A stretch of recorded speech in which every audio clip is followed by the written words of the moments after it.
General Manager of Technical Business Incubation KIND, our faculty members and all my dear friends to this expert talk. Sir, we are honored to have you here. Before we start with our talk, I would like to introduce our resource person, Mr. Saurav Kumar, who leads government startup support schemes such as Nidhi Prayas, Nidhi EIR, SEED supported by DST Government of India, TIDE 2.0 by Mighty Government of India. He is also working with an important responsibility with Government of Uttar Pradesh under its startup policies for promoting entrepreneurship as a member of PMIC, appointed as an advisory board member of Geeta University. Mr. Saurav is a graduate in civil engineering, masters in technology in field of transportation and PhD in traffic engineering. He has 4-year work experience in construction industry. He has also worked as an assistant professor for 6 years, along with his responsibility as coordinator in Entrepreneurship Development Cell from 2016 to 2018. In 2016, he was appointed as coordinator in New General IEDC at IDS Engineering College, Greater Noida. He has also organized several entrepreneurship development programs, women entrepreneurship development programs, technology-based entrepreneurship development programs, sponsored by Departments of Science and Technology, Government of India. He has mentored around 80 startups till date. Sir has also worked as an honorary founder director of a Section 8 company, Navratna Foundation for Entrepreneurship Development in Gautam Buddha Nagar. He has 4 research papers and 2 patents filed and published. He is also mentoring and promoting an EV startup as an honorary director. I would now request Mr. Saurav Kumar to please come up and enlighten us with his words of knowledge.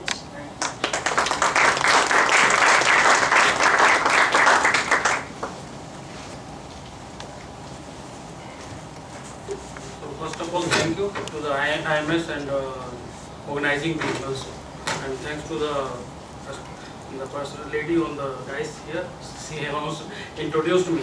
The बहुत अच्छा introduction था. It was in detail. So I think so. My LinkedIn has provided this data. Thank you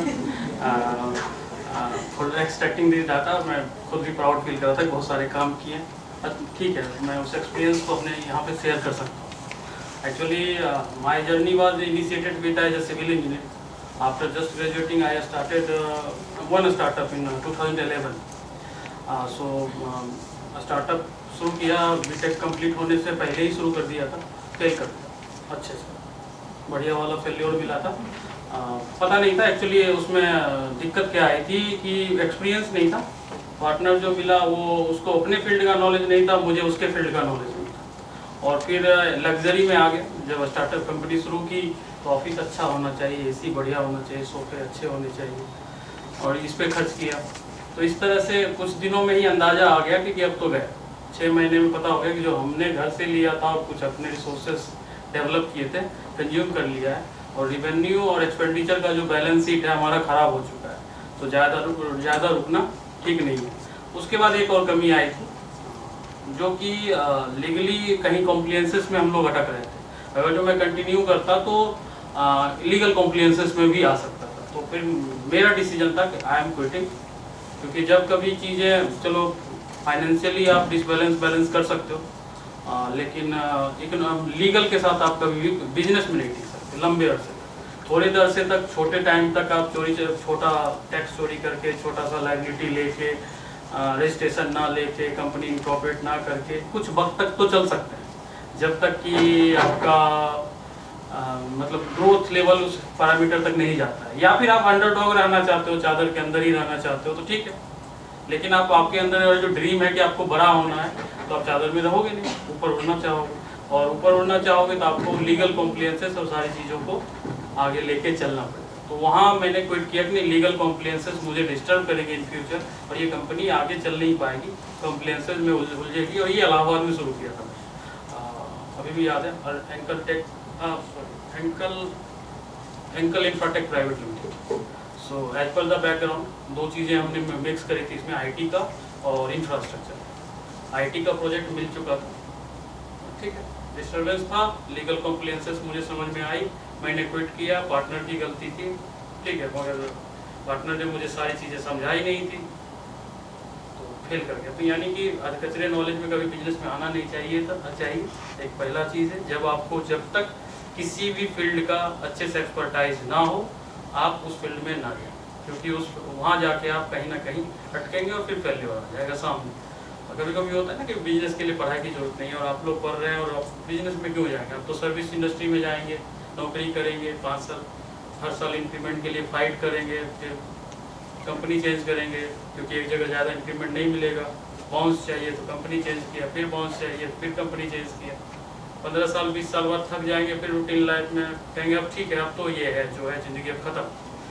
तो entrepreneur के साथ ऐसा नहीं है, वो जंप मारता है, अच्छा सक्सेस लेता है और हर दिन जंप मारता है और उसके पास बाउंस भी अच्छा है, जितना मेहनत इनपुट डालता है उतना आउटपुट ले लेता है। तो मेरा फेलियर वहाँ से स्टार्ट हुआ। मास्टर्स मैंने कर लिया, फिर सोचा चलो ठीक है एक जगह अटके हैं, इंडस्ट्री में जाने से पहले, नौकरी करने से पहले मास्टर कर लिया।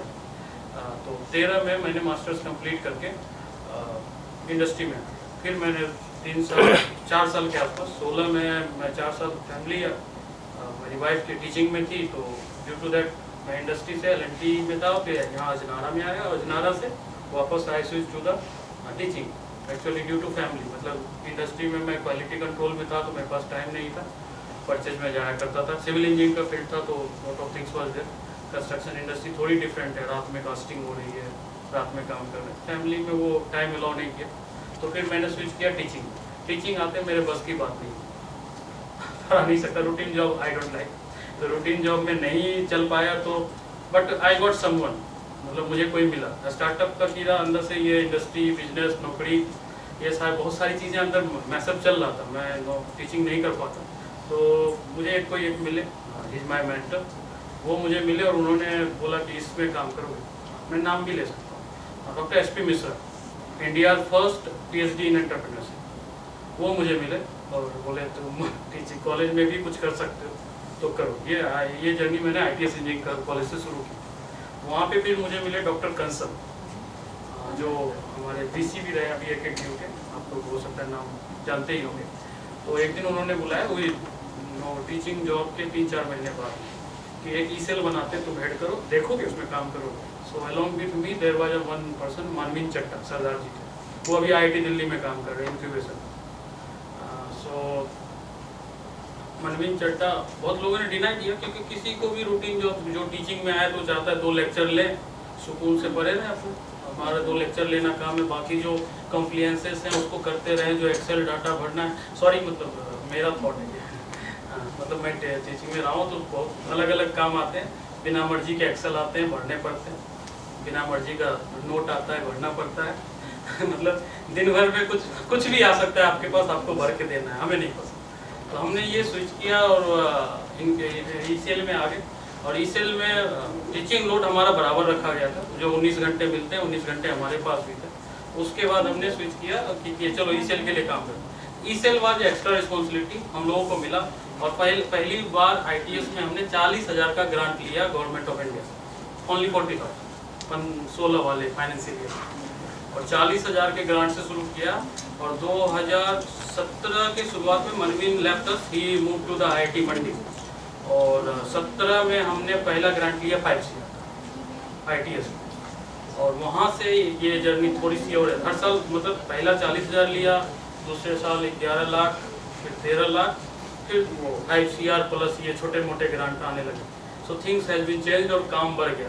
टोटल कॉर्पोरेट स्ट्रक्चर वहाँ हमने एक बिल्डिंग सेपरेटली स्टेबलाइज किया ग्रेटर नोएडा कैंपस में ITS में, totally funded by government of India, और डेडिकेटली एक इंक्यूबेशन सेंटर स्टेबलाइज किया।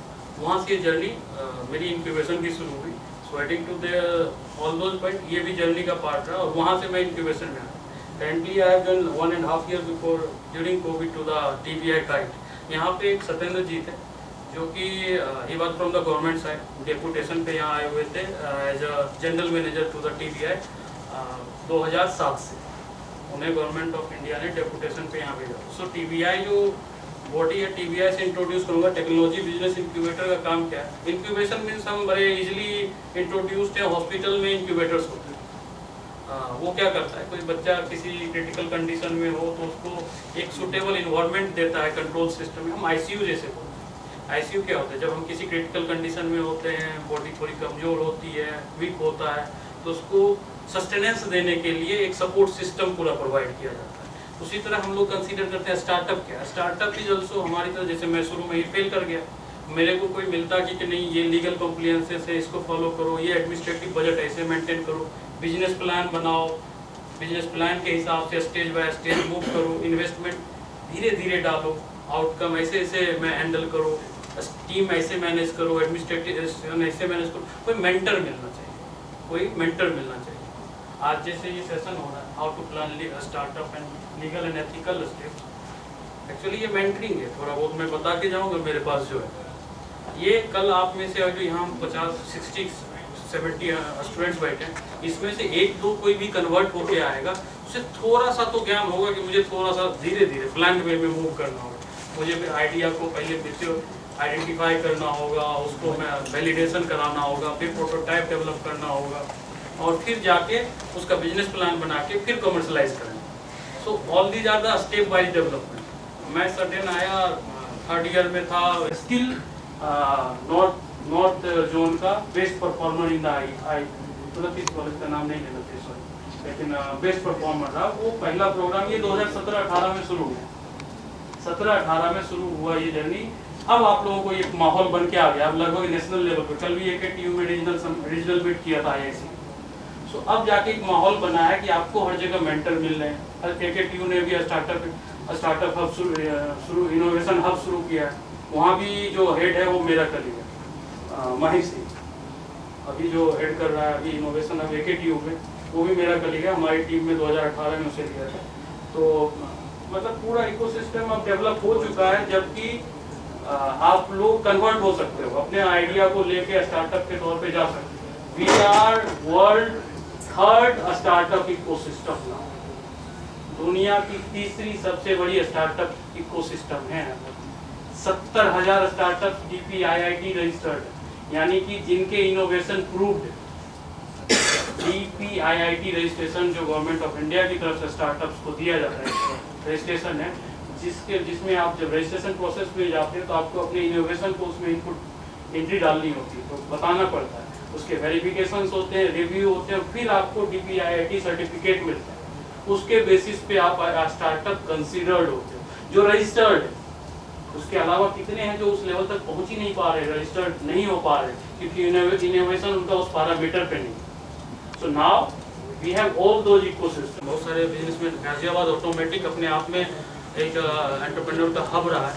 बहुत सारे इंडस्ट्रियल एरिया में काउंट हुआ करता था गाजियाबाद, अपने आप में सक्सेसफुल एंटरप्रेन्योरियल माइंडसेट के लोग यहाँ पे थे। एक से एक बिजनेसमैन यहाँ से निकल के बाहर गए या अभी भी यहाँ पे सक्सेसफुली रन कर रहे हैं। हम सब जिस कैंपस में बैठे ये भी कहीं ना कहीं से इंडस्ट्री से लिंक्ड हो।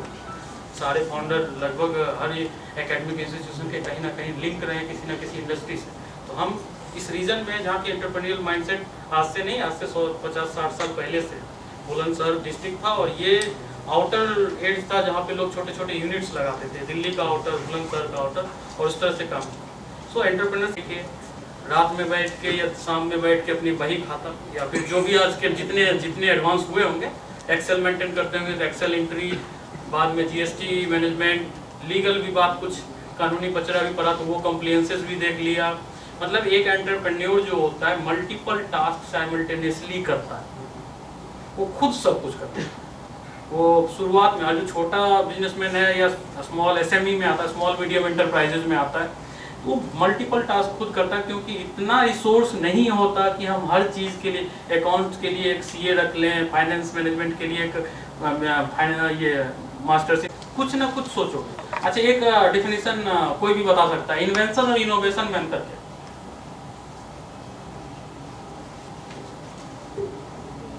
इन्वेंशन एंड इनोवेशन, एनी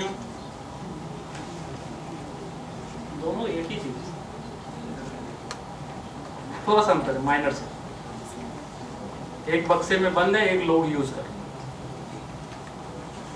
आपने कुछ बनाया, मेरा मतलब आप जाओगे, मतलब ये मेरी फील्ड से रिलेट करता हुआ है, तो मैं अपने हिसाब से बात करूँगा। सो invention is the new thing, find out the new things, and innovation doing something which is already existing, doing something new.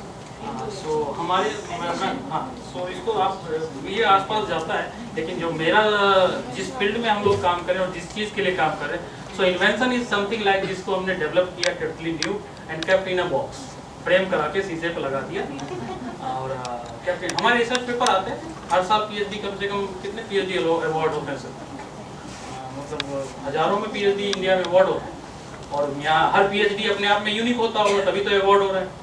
मैंने भी किया है ये जो प्रोसेस है। तो हर साल वो हम लोग पीएचडी लेते हैं और वो पीएचडी करा के पेपर एक पब्लिश, तो as a duty 2 paper SCI publish किया। अच्छा एससीआई पब्लिश हुआ तो नोवेल होगा, पीएचडी अवार्ड हुई तो वो फील्ड एंड टॉपिक नोवेल होगा। मतलब हर साल हजारों पीएचडी निकलते हैं और प्रोडक्ट नहीं, ठीक है। तो इनोवेशन इज इन्वेंशन इज मतलब इसी तरह हम पेपर में डाल के फ्रेम करा के रख लिए, हमारी डिग्री सर्टिफिकेट हमारे फाइल में है। और innovation is commercialising the product that we have invented. तो इन्वेंशन को आप कमर्शलाइज कर दो तो दैट विल बी इनोवेशन। कहीं मतलब सोसाइटी के यूज में आएगा तब तो वो कुछ है। आपके कागज, आपकी फाइल, आपके बायोडाटा में जुड़ा हुआ है तो दूसरे के लिए क्या है? आपके लिए है, हमारे लिए रिवेन्यू है, रिसोर्सेस है, हम नौकरी कर रहे हैं उसके ऊपर। तो वो innovation is commercialising invention will be the innovation, क्योंकि you are creating impact to the society, you are giving something to the society. बदले में बेच के ही ले रहे हैं, मुफ्त में हम किसी को कुछ देते हैं। यह ह्यूमन टेंडेंसी है, मुफ्त में तो हम किसी को कुछ देते नहीं। व्हाट वी डू, हम जब भी किसी को कुछ देते हैं तो उनसे रिटर्न में कुछ लेते हैं। इनोवेशन करोगे तो अपने लिए करोगे, किसी दूसरे के लिए नहीं। आप वो बनाओगे और बेचोगे इसको सोसाइटी से, और उसके लिए अपने लिए लग्जरी खरीदोगे। मैंने लास्ट में रखा है। सो इन्वेंशन करोगे आइडिया से, उसको इनोवेट करोगे, यानी कि इनोवेशन में ले जाओगे। इनोवेशन क्या होगा? कमर्शलाइजेशन। आफ्टर दैट, अच्छा ये होगा कैसे? मैंने बोला बिना पढ़े लिखे का आप बिजनेस भी नहीं। आज आपके अंदर टेक्नोलॉजी नहीं है, स्किल नहीं है, नॉलेज नहीं है, तो आप बिजनेस भी नहीं कर सकते।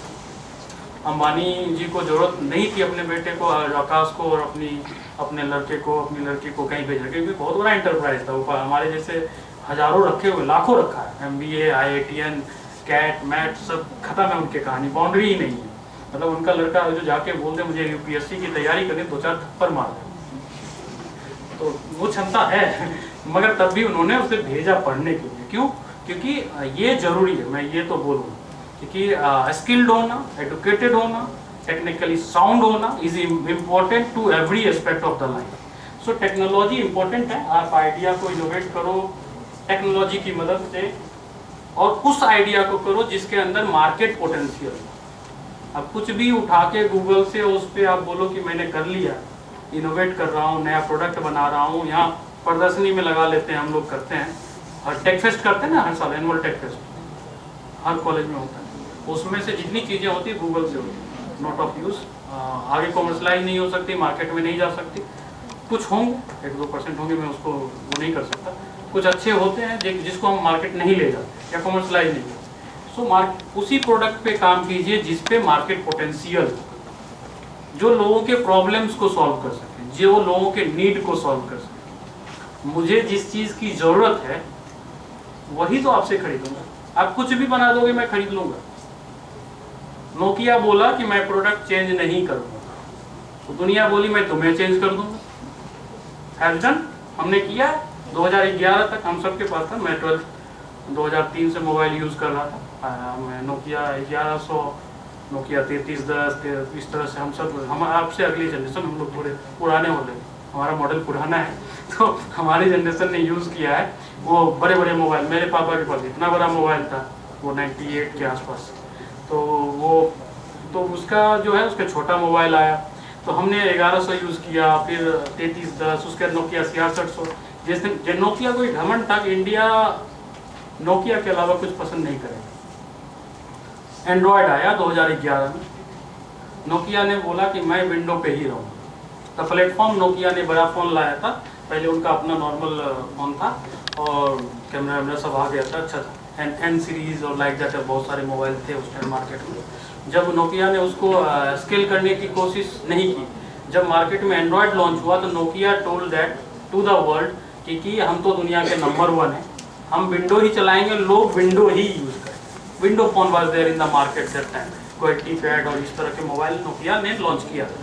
अब 11 में सैमसंग ने एंड्रॉयड को एक्सेप्ट किया, आज नोकिया कहाँ है और सैमसंग। ये other company MI and all these are the now days मतलब प्लेयर। पहले ये सब कोई नहीं थे। एप्पल एक अगले क्लास का था तो उसकी बात हम कर ही नहीं रहे। So Apple was iOS was the different thing.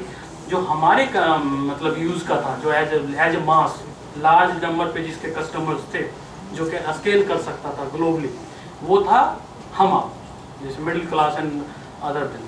So Nokia ने वो एक्सेप्ट नहीं किया, दुनिया ने उसे एक्सेप्ट नहीं किया। नोकिया का फ़ोन है किसी के पास आज? एंड्रॉयड आता है उसका, बेचारा पछता रहा है, लेकिन अब आता है। किसी के पास नहीं है ना। हमारी जनरेशन में it was the world largest, क्योंकि हम दुनिया के सबसे बड़ी आबादी वाले देश थे, इंडिया का वर्ल्ड लार्जेस्ट कस्टमर बेस हो गया। तो सबसे ज़्यादा नोकिया यहाँ बिकती थी, और इंडिया तो नंबर 1 था ही ग्लोबली, और कोरियन बेस्ड कंपनी थी। तो अच्छा, मगर वो फेल करके खत्म, कहानी खत्म हो गई। आज नोकिया रोता है। आप उसके CEO को रोते हुए आप वीडियो क्लिक करो। लास्ट जब उसकी एक्विजिशन हुई थी तो CEO ने रोते हुए अपना एक्विजिशन प्रोसेस किया था। प्रेस कॉन्फ्रेंस में यूट्यूब पे आपको वीडियो मिल जाएगा। एंड देन ही वहाँ पे उसने उस चीज़ को एक्सेप्ट किया कि हमारी गलती क्या थी। सो दैट इज द पार्ट कि टेक्नोलॉजी और मार्केट पोटेंशियल के बिना you can't do anything. Market potential her field में चाहिए। आप अपना जो वो भी चूज़ कर रहे हो ना, कल नौकरी के लिए भी जाओगे तो पोटेंशियल वाला फील्ड चूज़ करना। कोई भी फील्ड, मतलब आप लोग कंप्यूटर साइंस है तो developer, service provider, different field है आपके भी, उसमें भी देखना जिसमें पोटेंशियल हो, लंबा पोटेंशियल हो, ज़्यादा से ज़्यादा लार्ज नंबर ऑफ इंडस्ट्री को आप सर्व कर सको। तो ऐसा ही ब्रॉड रखना, अपने विजन को ब्रॉड रखना पड़ेगा। सो देयर भी मतलब फील्ड, नोकिया फील्ड, मैंने नोकिया का एग्जाम्पल इसलिए। मार्केट रिस्क इम्पोर्टेंट है। क्यों इम्पोर्टेंट है कि जब तक आप कुछ लगाओगे नहीं कुछ मिलेगा नहीं। लगाना तो पहले पड़ता है, लगाना तो पहले पड़ता है। मगर ये जो मेरा सेशन यूजफुल होगा कि नहीं होगा, 1 घंटा आपका बर्बाद जाएगा। ये तो आपने टाइम बर्बाद करके रिस्क लेके ही देखा है ना। अभी बैठे हो शांति से तो रिस्क लेके ही देखा है, अभी रिस्क ले रहे हो। 1 घंटे बाद आप जज कर लेना, देयर वाज सम आउटकम और नॉट। हाँ, तो ये चीज़ मार्केट रिस्क हर जगह इन्वॉल्व है। आपकी नौकरी में आपने कंप्यूटर साइंस लिया है, इलेक्ट्रॉनिक लिया है, मैकेनिकल, सिविल, किस क्या लिया है, ये रिस्क ही है। कोई नहीं बता सकता 4 साल बाद मार्केट कैसे रोल ओवर करने वाला है। हम लोग प्रिडिक्ट करते हैं, प्रिडिक्शन में हर चीज़ चलता रहता है, ये होगा वो होगा फिर ये हो जाएगा, मगर मार्केट नौकरी में नहीं है, लिमिटेशंस है। Wealth creation and job creation. So wealth creation is for you, पैसा आप अपने लिए बना रहे हो। जॉब जिसके पास है वो तो सस्टेनेंस के लिए करता है। जो भी लोग आज के डेट पे नौकरी करते हैं वो कोई ये नहीं सोच सकता कि हम कुछ बड़ा कर रहे हैं। सस्टेनेंस के लिए जिंदा है, उनकी जितनी ज़रूरतें हैं उतना वो एफर्ट लगाते हैं, उतना स्केल करते हैं, उतना प्रमोशन चाहते हैं, उतना इंक्रीमेंट चाहते हैं, तो अपने बजट के हिसाब से। सो wealth creation is the for the entrepreneur. Wealth हम क्रिएट नहीं कर सकते नौकरी पेशा में। हम तो बस उसी में से कुछ बचा लेते हैं, 10-20%, किसी महीने 5% ज़्यादा बचा लिया, किसी महीने 5% कम। 2-4 महीने बाद कभी वो बचा हुआ भी 4-5 महीने का जो 20-20% है ना, कभी कहीं लग जाता है, खत्म। सोचते हैं अगले फाइनेंशियल ईयर में संभाल लेंगे। तो वेल्थ क्रिएशन एम्प्लॉई के लिए नहीं हो सकता, जो जॉब गिवर है वही कर सकता है। सो वेल्थ क्रिएशन एंटरप्रेन्योर कर सकता है, सक्सेसफुल स्टार्टअप्स कर सकते हैं। जॉब आपके यहाँ है, बट आपकी सोशल रिस्पॉन्सिबिलिटी यहाँ से पूरी हो जाती है। सोशल रिस्पॉन्सिबिलिटी आज के डेट पे ये पूरी हो जाती है, और हम सोसाइटी को जॉब देते हैं, लोगों को सस्टेनेंस देते हैं, घर चलता है, क्योंकि सबके पास सरकारी नौकरी तो हो नहीं सकती। पैर गिनने के लिए सरकारी नौकरी नहीं है दुनिया में। क्या नहीं किसी को कुछ मिल रहा है, पैर गिनने के लिए आदमी रख लेते हैं। सरकार ऐसा नहीं कर सकती, कुछ ना कुछ काम करोगे, इंडस्ट्री के लिए करो। आज के डेट पे हम रोज प्राइवेट सेक्टर को गाली देते हैं, मतलब मैं पॉलिटिकल नहीं होना चाहता, बट तब भी रिलायंस, अंबानी हर दिन अखबार में चाहिए पॉलिटिकल स्टेटमेंट्स आते हैं। Now it is at least India के 5 या 6 कंपनीज का नाम ले लो top most, they are giving around 20 lakh approximately direct job. Direct job means direct employee of the day. और जितने डायरेक्ट एम्प्लॉई हैं उससे एटलीस्ट 5 टाइम्स इनडायरेक्ट एम्प्लॉई होते हैं उस कंपनी के, एज ए वेंडर, सप्लायर, मतलब रिसोर्स, छोटी छोटी कंपोनेंट। कार बनती है तो केवल मारुति की कार नहीं बनती, या मारुति की मारुति के अंदर ही सारे प्रोडक्ट नहीं बनते, उसके इलेक्ट्रॉनिक गुड्स मिंडा बनाती है, सीसा SIS बनाती है, इस तरह से बहुत सारी कंपनीज हैं, तो रिसोर्सेज हैं। तो यानी कि अगर जो एक कंपनी एक एम्प्लॉई मार्केट में जॉब दे रही है, respectively he is giving job to the 5 others directly, जो कि मतलब इसके एम्प्लॉय ना होकर इसके सब टीम को वेंडर के एम्प्लॉय, उसके अलावा उसके साथ फैमिली या उससे related businesses, hostel, mess, food services, transport services बहुत है। तो आप entrepreneur is more important to the nation with respect to the job giver and job seekers से ज़्यादा है। So this is the first slide. तो मैं आगे बढ़ता हूँ। So who is entrepreneur? Red word को पढ़ लो, सेंटेंस बना लो, मुझे बताने की जरूरत है। ये जितने रेड वर्ड हैं उनको आप पढ़ लो, अपना सेंटेंस बना लो, बाकी मत पढ़ लो। Why it is not required, वो मेरे लिए, मैंने पढ़ा, मैंने बनाया। Red word is for everyone, आप वो रेड वर्ड पढ़ लो और उसका सेंटेंस बनाओ। व्हाटसोएवर यू, मतलब जो भी जैसा बनाना चाहो, नेगेटिव पॉजिटिव जो, वो आपके लिए है एंड वही एंटरप्रेन्योर। आप अगर एंटरप्रेन्योरशिप को नेगेटिव थॉट से देखते हो तो आप नेगेटिव लगा देना, सेंटेंस बना लेना, आपके लिए एंटरप्रेन्योर बिजनेसमैन चोर है वाला डायलॉग जो आता है वो हो जाएगा। आप उसको पॉजिटिव थॉट बना लेना, बिजनेसमैन सक्सेसफुली सोसाइटी और अपने लिए काम कर रहा है, वो स्टेटमेंट बन जाएगा। सो कोई भी आदमी जब एक अच्छा एग्रीगेटर हो, अच्छा मैनेजर हो, रिस्क ले सकता है और नए आइडिया और इन्वेंशन के साथ इनोवेशन कर सकता है। This is the only 4 word, red words there, white वाले को पढ़ने की जरूरत नहीं ना, बस देख भी नहीं सकते। ये आपका, आप जैसा चाहो वैसा सेंटेंस बना, for you all. And innovation को नीचे का formula, invention into commercialisation is innovation. So key take away, फिर रेड वर्ड, 2 रेड वर्ड है basically. So wealth, higher earning, इसी से मोटिवेट हो लेते हैं। बाकी और चीजें हैं, आज़ादी, नौकरी वाला तो नौकरी हो रहा है, आई बस बड़ी ही लगी हुई है, बाकी आगे नौकर सब, तो नौकर नौकरी रिलेट करता है। तो बाकी पर नीचे की लाइन में वही लिखा है, एंटरप्रेन्योर कंट्रीब्यूट टू द, मैं नीचे ऊपर वाले लाल वर्ड से, रेड वर्ड से सेंटेंस आप बना लेना, नीचे वाला 2 पढ़ देता हूँ थोड़ा सा पढ़ना। So entrepreneurs contribute in other way as well as such as investing in community projects and supporting local charities. बहुत सारे धार्मिक और नॉन धार्मिक संस्थान एंटरप्रेन्योर चलाते हैं, NGOs चलाते हैं, जिससे कि सोसाइटी का वेलबींग और सपोर्ट हो।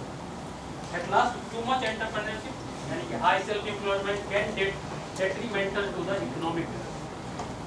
तो ये बहुत इंपॉर्टेंट है हमारी सोसाइटी के लिए, हमारी इकोनॉमिक डेवलपमेंट। साथ में हमारी आज़ादी, एंटरप्रेन्योर अपने आप का नौकर है, 24 घंटे काम करता है वो, लेकिन नौकर किसी का। 5 क्रिटिकल स्टेजेस हैं जिसके थ्रू एंटरप्रेन्योर को गुजरना पड़ता है या गुजरना चाहिए, इसी तभी वो सक्सेस हो सकता है। जो मैंने आइडेंटिफाई किया, और भी जुड़ सकते हैं, इसको और ब्रेक कर सकते हैं, और भी पॉइंट जोड़ सकते हैं। किसी के पास हो तो मुझे सजेस्ट कर देना, मैं अगली बार के लिए ऐड करूँगा। So finding the right business idea, जैसा मैंने फर्स्ट स्लाइड में बताया कि अच्छा आइडिया होगा तभी कुछ कर पाओगे, क्योंकि दुकान आप खोल लेते हो और वही दुकान के कंपटीटर नंबर 100 हैं तो आप वो दुकान चलेगी नहीं। सो राइट बिजनेस आइडिया जरूरी है, प्रॉपर बिजनेस प्लान होना चाहिए। मैंने बोला मैं फेल्ड हूँ, मैं one of the failed person में से हूँ, जो कि अपनी सारी चीज़ें वक्त लगाया, टाइम लगाया और फेल करके नौकरी पे आते। तो developing the right business plan, पूरा प्लान बनाओ, कम से कम 3 साल तो एटलीस्ट। गुजरात में कहावत है, वो गुजराती भाषा तो मुझे नहीं आती, पर मैंने सुना है एक स्पीकर्स को, गुजराती स्पीकर्स को, उन्होंने उसकी मीनिंग बताई थी और मुझे बोलना नहीं आता। उन्होंने बोला कि जो बिजनेस 365 घंटे मतलब 3 साल चल गया, 1000 दिन हुआ, वो 3 साल नहीं बोलते, 1000 डे जो बिजनेस सस्टेन कर वो बिजनेस चले। Gujarat, I think so they are counted most successful entrepreneur in the India. Gujarati जो है जितने भी हमारे अंबानी अदानी से उधर ही, तो most successful entrepreneur in the India जो है गुजरात से ज़्यादातर है। और उनका ही कहना था कि 1000 दिन आपका कोई बिजनेस चल गया, you are the you can sustain and you can continue. और उससे पहले आप गड़बड़ में आ गए तो छोड़ दो, निकलो कुछ और कर दो। सो that is the business plan आपको करना पड़ेगा। Raising your seed funding. Seed funding means initial fund required for the business. ये अलग अलग तौर पे आ सकते हैं, मैं वर्बली ही बता दूँ। आज के डेट पे सीड फंड 2-3 तरीके से आते हैं। सेल्फ फंडिंग यानी कि या बूट स्ट्रैपिंग भी करते हैं उसको, यानी कि खुद से, घर वालों से, दोस्तों से, टीचर से, मेंटर से, सबसे मिलके आपने थोड़े से पैसे अब बना लिए, मतलब पैसे बनाने के मतलब पैसे जोड़ लिए और उसको इन्वेस्ट किए अपने आइडिया में, that is self funding boot strapping. दूसरा एक होता है तरीका, या फिर खुद उसके अलावा उसको बोल दो कि इन लार्ज आपके पास कैपिटल है, अवेलेबल फंड्स है, तो अपने घर से लिया, बैंक से लिया और इन्वेस्ट किया अपने आइडिया पे, और आपने पहला ये। नंबर 2 एक होता है ग्रांट। What is grant? मैं भी बहुत लोग इंट्रोड्यूस्ड होंगे, हम लोग इंस्टीट्यूशन में ग्रांट्स के लिए बहुत बार अप्लाई करते रहते हैं।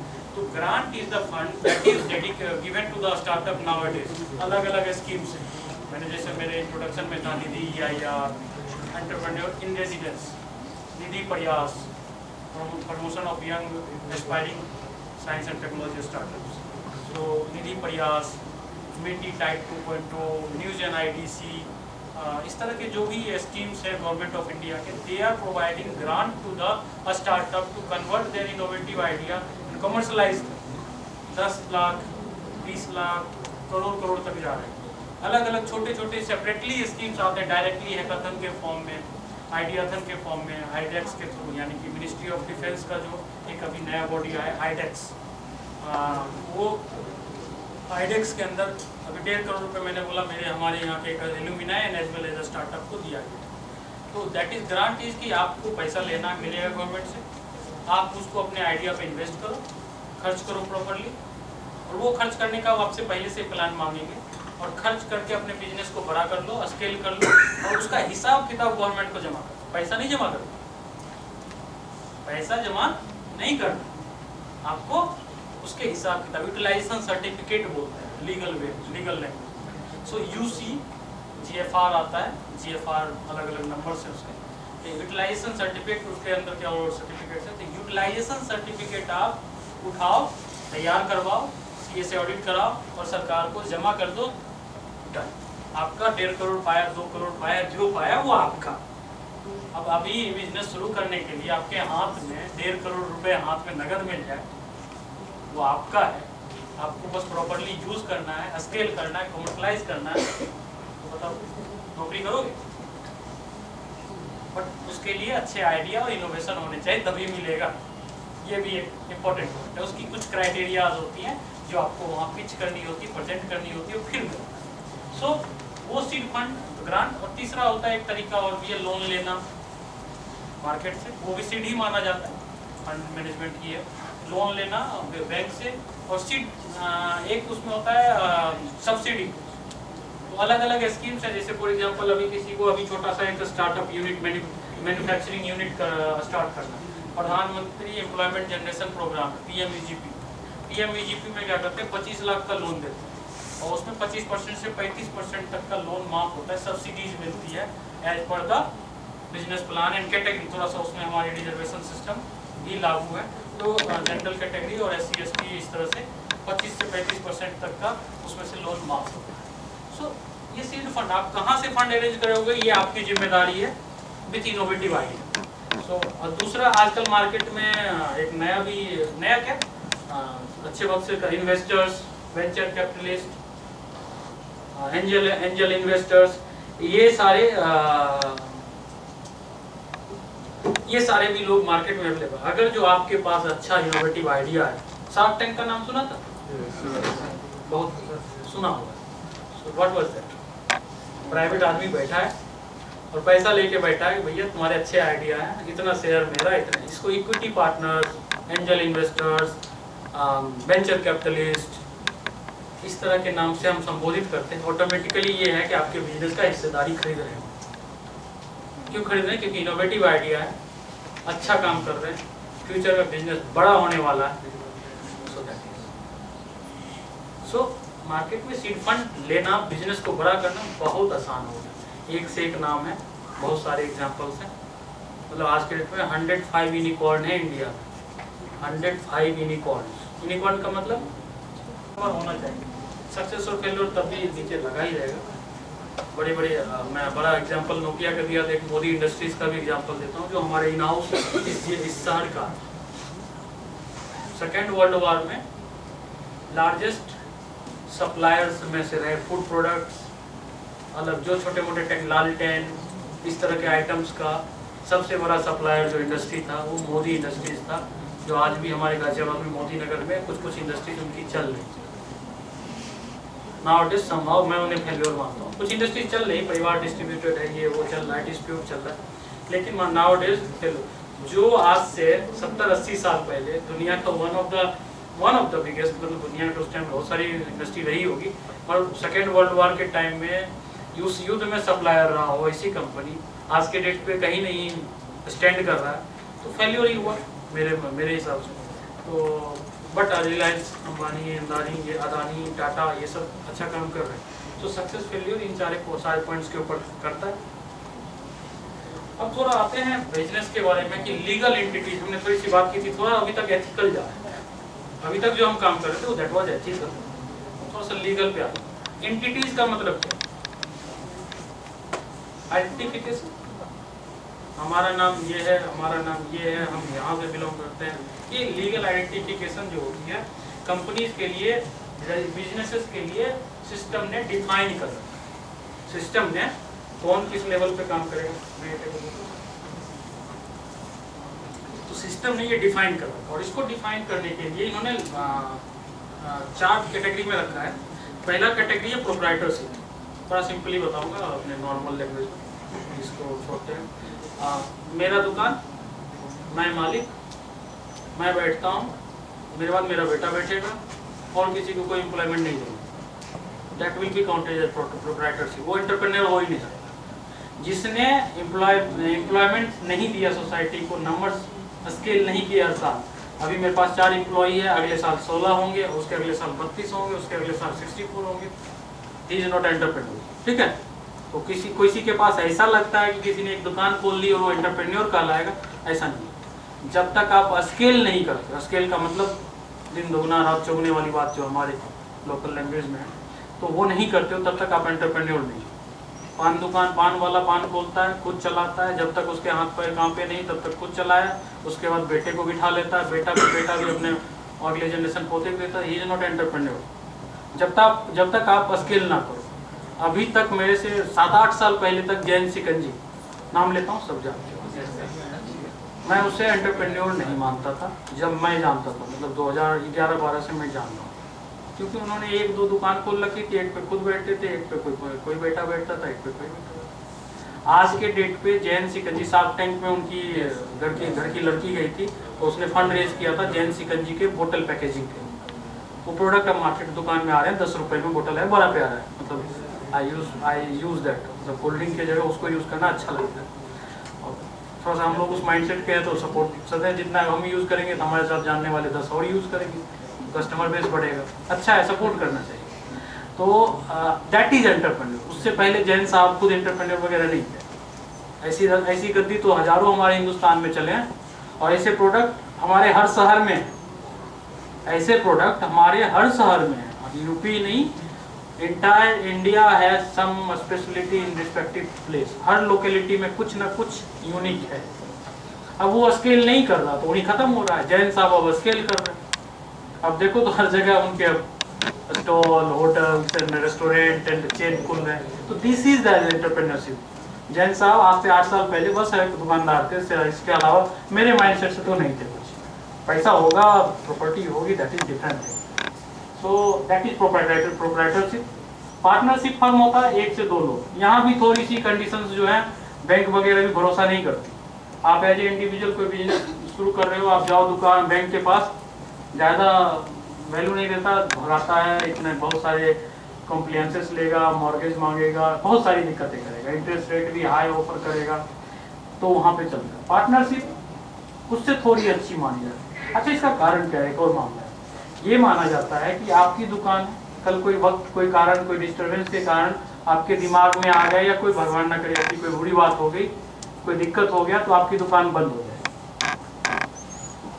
तो आप पे कोई भरोसा नहीं कर सकता है बाहरी आदमी के तौर पे, इन्वेस्टर के तौर पे, बैंक के तौर पे मैं भरोसा नहीं कर सकता। क्यों? क्योंकि आप जब तक दुकान है तब तक आप, या जब तक आप हैं तब तक दुकान है, तो वहाँ बिजनेस, अब मेरा तो इंटरेस्ट वहाँ फिलफिल नहीं हुआ, कोई बात हो गई तो मैं किसी दूसरे से बात भी नहीं कर सकता। थोड़ी सी कॉन्फिडेंस वहाँ जब बढ़ जाती है, जब प्रोप्राइटरशिप में, पार्टनरशिप में आते हैं, पार्टनरशिप फॉर्म, तो आपस में एक पार्टनरशिप फॉर्म इज नथिंग, ये भी कोई बड़ी बात नहीं है, बड़ा सिंपल है, और इसको भी किसी लीगल एंटिटी के तौर पे गवर्नमेंट या सिस्टम नहीं मानती, ये भी वैसे ही चलता है दुकान की तरह। मगर दो लोग मिल गए, एक एग्रीमेंट साइन कर लिया स्टाम्प पेपर पे, और आपस में बैठ के काम करने लगे, ये भी नॉट अकाउंटेड एज अ, मतलब ज़्यादा इसको लीगल एंटिटी के तौर पे इसे भी लोग सिस्टम नहीं देते। लिमिटेड लिएबिलिटी पार्टनरशिप जो होती है, ये तो एक रजिस्टर्ड वर्ड, ये ना, ये LLP, company registered as a LLP के तौर पे आता है। बहुत सारी कंपनी के साथ आप कहीं पाते होंगे LLP लिखा हुआ था, तो लिमिटेड लायबिलिटी पार्टनरशिप, यहाँ रजिस्ट्रेशन होता है प्रॉपर रजिस्ट्रार ऑफिस में, जैसे हम प्राइवेट लिमिटेड कंपनी की करते हैं, सब कुछ होता है। लेकिन यहाँ भी जैसे होता है ना कि जैसे ही कोई दिक्कत हुई, भागने में आसान है, लायबिलिटीज नहीं है, फाउंडेशंस नहीं है। मैं प्राइवेट लिमिटेड कंपनी में आऊँगा तो उसके रिस्पेक्ट में आप अंडरस्टूड करेंगे, उल्टा बताना चाहिए था, तब समझ में आता कि ज़्यादा क्यों ऐसा हुआ। LLP के अंदर रजिस्टर्ड बॉडी होती है, बट लिमिटेशन जो लायबिलिटी है वो कम से कम होती है, तो बैंक वगैरह इन्वेस्टर इस पर भरोसा नहीं करते। नाउअडेज गवर्नमेंट ने भी बोल दिया है कि प्राइवेट लिमिटेड कंपनी के तौर पे स्टार्टअप को रजिस्टर्ड होना चाहिए। हम लोग भी अब पिछले साल तक अपने स्टार्टअप्स को प्रमोट करते थे, क्योंकि LLP में ज़्यादा लीगल कॉम्प्लियंसेस नहीं आते, ऑडिट का ज़्यादा पचरा नहीं है, ज़्यादा CA फाइनेंशियल मैनेजमेंट का कॉस्ट अपने ऊपर नहीं आता। तो शुरुआती रूप में स्टार्टअप्स को ये कंफर्ट तो देता है, पर लॉन्ग रन में वो आप नहीं टिक सकते, क्योंकि एक टर्नओवर आने के बाद जब आप GST फाइल करना है, बाकी चीज़ें करनी है, तो प्राइवेट लिमिटेड कंपनीज के तौर पे आपको कन्वर्ट होना पड़ेगा। जब आपकी चीज़ें एक्सप्लोड हो जाएगी, बड़ी हो जाएगी, तो LLP इसीलिए निचले, आप जिसको लिमिटेड ही रहना है, छोटे में ही काम करना है, बड़ा नहीं होना है, तो उसके लिए चल जाएगा कि लिमिटेड रिस्पॉन्सिबिलिटी के साथ, कम फाइनेंशियल कॉस्ट के साथ, ज़्यादा ऑडिट का पचरा नहीं है, लीगल कॉम्प्लियंसेस कम है, तो रजिस्टर करा लेते हैं LLP। लेकिन लोन भी इस पे अब मिलना मुश्किल हो गया, इन्वेस्टर भी इस पे इन्वेस्ट नहीं करना चाहते, so LLP is there. Why there comes company, इसको कहते हैं प्राइवेट लिमिटेड कंपनी। यहाँ पे चीज़ें अलग हो जाती हैं, यहाँ नंबर ऑफ डायरेक्टर्स कितने होंगे, वो legal number of directors minimum 2 होने चाहिए, ये फिक्स है। शेयर का प्रोविजन है, जब आप मार्केट में लिस्ट हो जाएंगे तो शेयर इनकॉर्पोरेट हो जाएगा। कुछ फंड्स इसके लिए बैंक में जमा हुआ रहता है, जो कि एक गारंटी के तौर पे भी बोल सकते हैं रहता है, ऐसे हम उसको यूज़ करते हैं, ट्रांजैक्शन चलता रहता है उस अकाउंट से। पर private limited company totally registered, responsible और पूरे इन्वॉल्वमेंट के साथ, इसका ऑडिट भी होना है, हर साल आपके ऑडिट कराने हैं, आपको टैक्स और इन चीज़ों का ध्यान रखना है। सो प्राइवेट लिमिटेड कंपनी जो है ज़्यादा वैल्यूएबल और मोस्ट वैल्यूएबल है, और सजेस्टेड भी है। ये रिकमेंडेशन होता है कि आप और जो कंपनी रजिस्टर करने जा रहे हैं, तो थोड़ी सी शुरुआती दिक्कतें हैं, कॉम्प्लियंसेस, लीगल कॉम्प्लियंसेस, थोड़ा सा काम बढ़ जा रहा है, थोड़े से खर्चे साल के बढ़ जा रहे हैं, कुछ परसेंट क्या 50% की तरफ। LLP के रिस्पेक्ट में LLP अगर जो साल भर में आपसे 30,000 खर्च करवाता है लीगल कॉम्प्लियंसेस में, तो ये 60-65 हज़ार खर्च करवा देगा, तो हर साल। तो ये आपके टर्नओवर और आपके बिजनेस के डेवलपमेंट के साथ बढ़ता है, वो तो जेन्युइन बात है। जब पैसा कमाओगे तो पैसा खर्च तो करना पड़ेगा। So private limited companies there is more authenticate, more valuable and more recommended, और इसी के बेसिस पे बैंक इजीली लोन देती है। प्राइवेट लिमिटेड कंपनी में कोई इंडिविजुअल उसका ऑनर नहीं होता, कंपनी सब कुछ है, उसके डायरेक्टर्स जो है, जो जिसने रजिस्टर भी किया ना, वो भी कुछ नहीं है, वो भी एक तरह से नौकर है उस कंपनी का। Company is everything. कंपनी एक समझो कि ह्यूमन बीइंग की तरह, एक आइडेंटिटी की तरह खड़ा होता है। Mukesh Ambani is nothing, he is salaried person of the Reliance industries. Mukesh Ambani कुछ नहीं है। रिलायंस इंडस्ट्रीज के बोर्ड ऑफ डायरेक्टर्स ने डिसाइड कर लिया कि अंबानी को निकाल के फेंकना है, तो अंबानी को भी निकाल के फेंक सकते हैं। रिलायंस रहेगी, अंबानी नहीं रहेगी। This is the actually value of the private limited company. अब अंबानी ने उसके लिए कितने लीगल क्लच पकड़ रखे हैं, ये हमारा मैटर नहीं है कि उन्होंने क्या क्या शेयर में फंसा रखा है, कितने उंगल शेयर रखे हैं, ताकि डिसीजन बॉडी में उन्हीं का आदमी हो, बोर्ड ऑफ डायरेक्टर्स में उन्हीं का आदमी हो। Otherwise board of directors decide कर ले द मनी इज आउट। ये हो रखा है हमारे इतिहास में, इंडिया में भी हो रखा है। अभी वो ये गोदरेज ब्रदर्स देखो, उनके घर में ये हो रहा है। गोदरेज ब्रदर्स की फाइट चल रही है 20,000 करोड़ की जमीन पर, और वहाँ ये सब हो रहा है।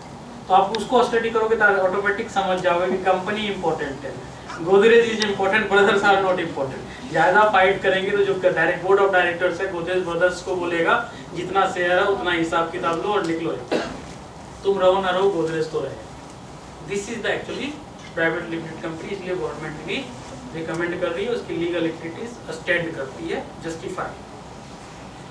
सो इसको कंपेयर कर सकते हैं, जो मैंने बातें बोली थोड़ा सा अपनी नज़र से पूरी कीजिए। वो जो चार्ट है वो हमने कंपेयर करने के लिए कोशिश करी है। तो partnership, LLP, OPC and private. OPC में 1% कंपनी है, वो भी प्राइवेट लिमिटेड कंपनी के बराबर ही है। हमारे 1% प्राइवेट लिमिटेड कंपनी में मिनिमम 2 डायरेक्टर्स चाहिए, तो वहाँ पे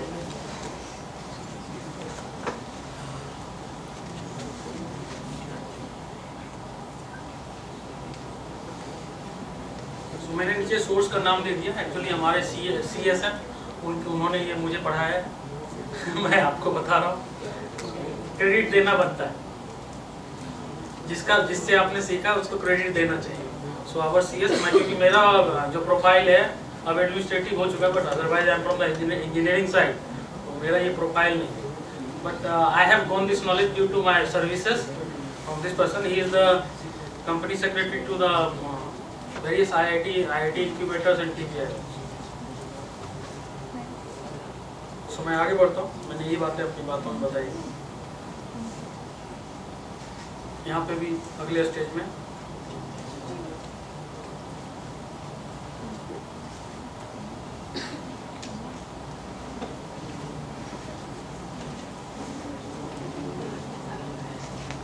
सो कंपनी रजिस्ट्रेशन के प्रोसेस पे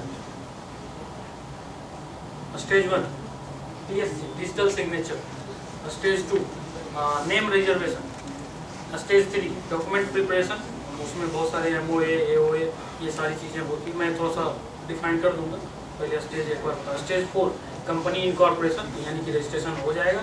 स्टेज 5 ये इसका कैपिटल, जो मैंने एक अमाउंट बोला ना कि एक रिजर्व के तौर पे कुछ फंड हम लोग डालते हैं, कि कितने का रिजर्व कैपिटल है कंपनी का। आप जाओगे ना सर्च करोगे हर कंपनी के रिजर्व कैपिटल सर्च करो, आपको रिलायंस का पता चल जाएगा, सबका पता चल जाएगा।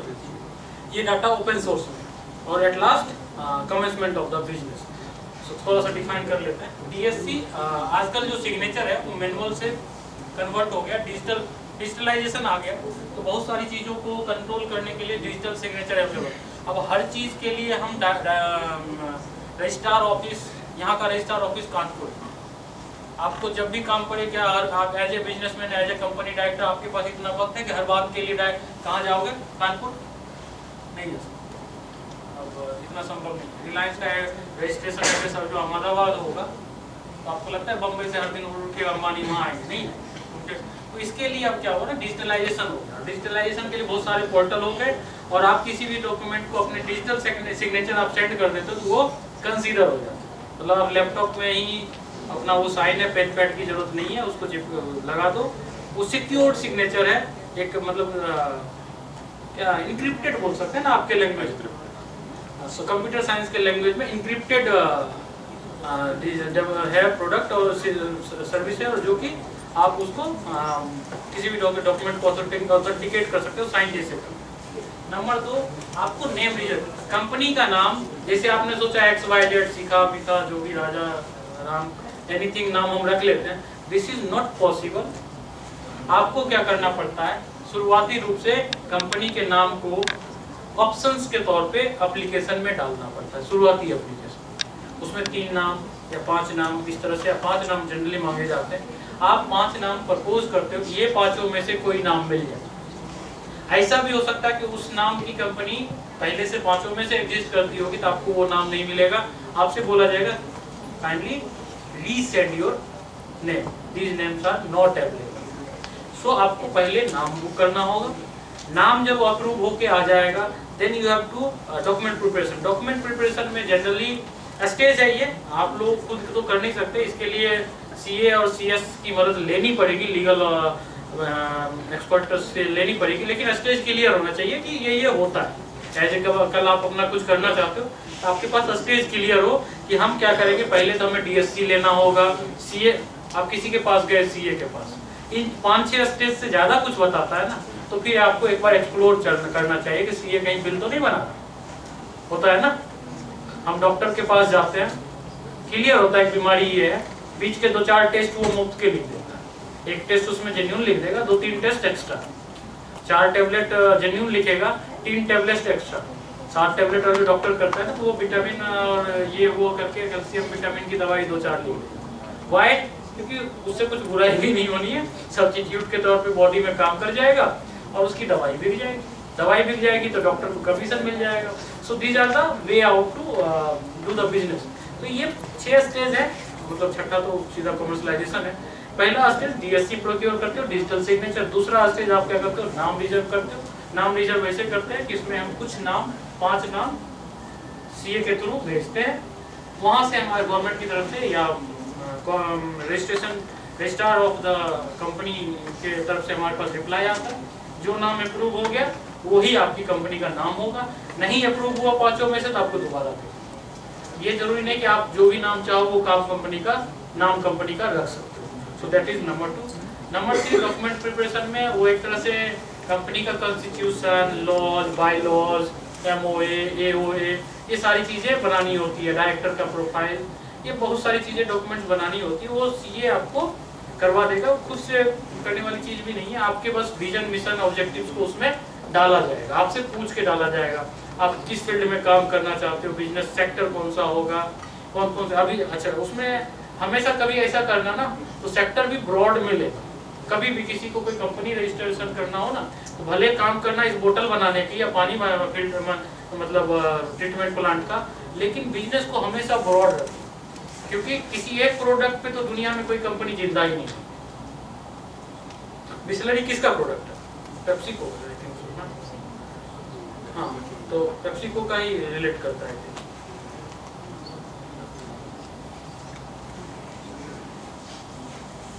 ये उनकी आईटीसी या किसी से रिलेट है, ऐसा बड़ी कंपनी के अंदर इनके बहुत सारे प्रोडक्ट आते हैं, केवल पानी बोतल नहीं आता। तो ये क्योंकि कभी भी इसका बिजनेस मार्केट डाउन हुआ ना, दूसरे प्रोडक्ट का मार्केट अपने आप आपके इस कंपनी को सस्टेन करवा देगा, आपकी कमर्शलाइजेशन बनी रहेगी, फंड ट्रांजैक्शंस बने रहेंगे।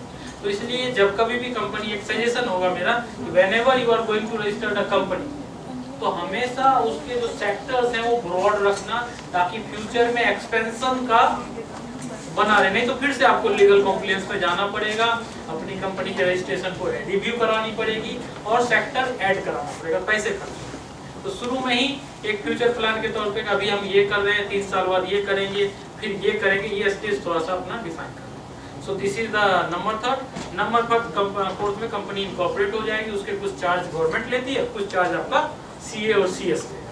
नंबर 5 एक कैपिटल अमाउंट होता है, जो मैंने पहले भी बोला, रिजर्व के तौर पे कंपनी के लिए रखा जाता है, उसको आप यूज भी कर सकते हो और वो साइकिल के तौर पे आप घुमाते रह सकते हो। वो फंड एक रिजर्व फंड आपका जमा होगा जो कंपनी के बैंक अकाउंट में, और फिर आप कमर्शलाइजेशन जो करना चाहते हो शुरू करो। कमर्शलाइजेशन जो प्रोडक्ट बेच रहे हो उसके लिए जो लीगल चीजें चाहिए वो अलग हो गया। जैसे किसी ने ये पानी प्रोडक्ट एज ए तौर, बिस्लरी ने बोतल के डिजाइन का पेटेंट लिया होगा, ढक्कन का पेटेंट लिया होगा, या जिसका पेटेंट होगा उससे राइट्स लिए होंगे, फिर ट्रेडमार्क लिया होगा, ट्रेडमार्क के बाद जो इसके कॉन्स्टिट्यूशंस हैं, कंपोनेंट्स हैं, उसकी टेस्टिंग करवाई होगी, पानी सही है, पीने लायक बनाया है या नहीं बनाया है, हेल्थ के लिए जो भी बॉडीज इससे रिलेट करती है उससे लाइसेंस लेना, सर्टिफिकेशन लेना और कॉमर्शलाइज करना, बिजनेस शुरू करने का अगला स्टेज। उन्हीं चीज़ों को थोड़ा सा डिफरेंट वे में बताने का है कि प्राइवेट लिमिटेड, क्योंकि मेरा बार बार फोकस ये है, सबका फोकस आजकल प्राइवेट लिमिटेड है, तो उसको थोड़ा सा ज़्यादा डिफाइन करना बेटर वे में होना चाहिए। सो प्राइवेट लिमिटेड में मीटिंग होती है आरओसी की, एनुअल होती है, और फाइलिंग वाइलिंग होता है, अकाउंटिंग का जिम्मेदारी आ जाता है, टैक्सेशन की जिम्मेदारी भी अच्छी होती है, जीएसटी वन टैक्स वाले सिस्टम में जीएसटी इन्वॉल्व है, और रिजर्व बैंक का भी कॉम्प्लियंसेस है। जैसे रिजर्व बैंक का कॉम्प्लियंसेस जब आप कोई फॉरेन बिजनेस करते हो, एक्सपोर्ट इंपोर्ट में आते हो, देन एफडीआई फॉरेन फंड जो है, फॉरेन फंड के लिए भी आपको उन चीज़ों पे जाना पड़ता है। ये 5 चीज़ें प्राइवेट लिमिटेड कंपनी 5 सेक्टर में लीगल कॉम्प्लियंसेस अप्लाइड होती है। पहला कि सेक्रेटरियल में क्या होता है, उसकी कंपनी की गवर्निंग बोर्ड की मीटिंग, डायरेक्टर्स की मीटिंग, बायलॉज और ये सारी चीज़ों पे काम करना होगा। और ये एनुअल इंटरवल पे हर साल, अभी एजीएम हुआ है रिलायंस का परसों, कल हुआ है रिलायंस के एजीएम, कल हुआ, जनरल मीट करते हैं उसमें वो अपने अपने विजन प्लान प्रोड्यूस करते हैं, प्रॉफिट लॉस शेयर करते हैं, शेयर के बारे में बताते हैं। तो ये सारी चीज़ें इस तरह की लीगल जो ये सेक्रेटरियल में आता है। अकाउंटिंग फाइनेंस मैनेजमेंट में आ गया। टैक्सेशन जो आईटीआर फाइल करते हो नॉर्मली, कंपनी के लिए भी ये एज ए कंपनी भी एक एंटिटी के तौर पे ही है। मैं सौरभ कुमार हूँ, मैं अपना टैक्स भरता हूँ, कंपनी मेरा जो है वो अपना टैक्स भरता है एज ए एंटिटी। तो इंडिविजुअल के तौर पे जीएसटी प्रोडक्ट के सेल, और ये बिजनेस पे है, 20 लाख के ऊपर आपका सेल्स जाने लगा, ट्रांजेक्शन होने लगे, तो आपको जीएसटी के लिए जाना पड़ेगा, जीएसटी नंबर लेना पड़ेगा। आरबीआई के कॉम्प्लियंसेस जो है फाइनेंस मैनेजमेंट आपको कैसे करना है, वो लीगल गाइडलाइंस है, उसको फॉलो करना। आप बहुत सारी कंपनीज का देखोगे कि आरबीआई मतलब उस पर केस चल रहा है, जांच कर रहा है, ईडी का जांच कर रहा है, आईटी इनकम टैक्स डिपार्टमेंट की जांच चल रही है। एक्चुअली ये 4-5 सेक्शन है, इसमें किसी भी नियम, इसके बहुत सारे नियम्स हैं। अभी यहाँ पे बहुत सारे रूल्स हैं, बायलॉज हैं, उसको तो नहीं डिस्कस कर सकते, बट ये 5 सेक्टर हैं जिसके अंदर सारे कंपनीज के bylaws, norms, terms and conditions आते हैं, जिसमें आप कोई भी छेड़छाड़ करोगे तो गवर्नमेंट की इम्प्लीमेंटिंग एजेंसी की अपनी टीम है, साथ में और लीगल अथॉरिटीज है जो आपके ऊपर जांच करती है, फाइन करती है, जुर्माना करती है, जेल भेजती है, व्हाट्सएप।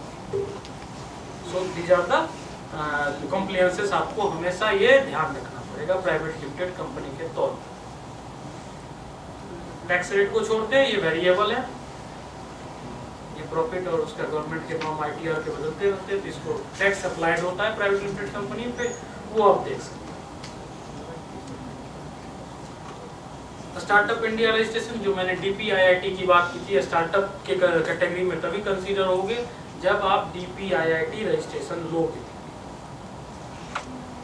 कुछ एग्रीमेंट्स हैं जो कि आपको हमेशा ध्यान देना चाहिए, जैसे कि कभी भी फाउंडर्स एग्रीमेंट, 2-3 पार्टनर हो तो उसका एग्रीमेंट आपस में जरूर करो, क्योंकि कागज से मजबूत, पेपर से मजबूत होना, डॉक्यूमेंट से मजबूत होना किसी भी ऑर्गेनाइजेशन के लिए बहुत ही इंपॉर्टेंट है। ये अंत में यही काम आता है। आपकी कितनी अच्छी दोस्ती हो, लेकिन 2 दोस्त मिलकर कंपनी चला रहे हो तो प्रॉपर एग्रीमेंट आपस में जरूर करो, ठीक है। ऐसा होता है ना कि कोई दो दोस्त मिलकर प्रोडक्ट बनाते हैं, टेक्निकल प्रोडक्ट बनाते हो ना, अभी हम कोई भी टेक फेस्ट वगैरह करते हैं, और जो उसको कमर्शलाइज करना, तो दोनों दोस्त पार्टनर हो जाओ।